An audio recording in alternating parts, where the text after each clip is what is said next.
हमने ये गाड़ी वॉश करके रख दी है इधर।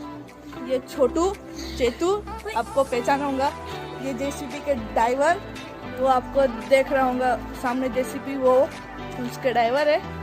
तो चलो थोड़े से शॉर्ट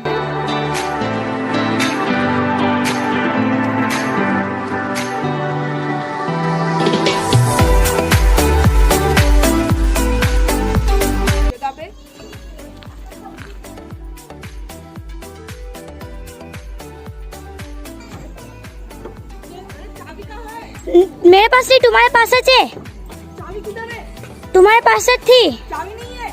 नहीं है। ओ मेरे अंकल डांटेंगे मेरे को, मेरे अंकल डांटेंगे मेरे को। चाबी ला। नहीं है मेरे पास दोस्तों, नहीं दोस्तों इसके पास ही होंगे। नहीं है। इसके खीसे चेक करने पड़ेंगे। दोस्तों उसके पास भी नहीं है, तो अभी क्या करूँ दोस्तों मैं? मेरे पास भी तो है या नहीं पता दोस्तों। तेरे पास थी। ये रही चाबी। तेरे पास थी, मेरे को डांटा है। भाई मत पूछ, मेरे को बहुत टेंशन में आ गया था। मजाक मजाक।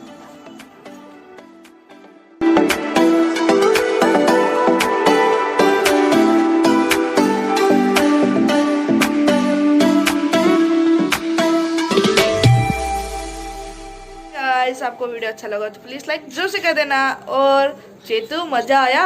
या तो अभी हम व्लॉग तो लाया करेंगे और हम मिलते हैं नेक्स्ट वीडियो में, तब तक के लिए।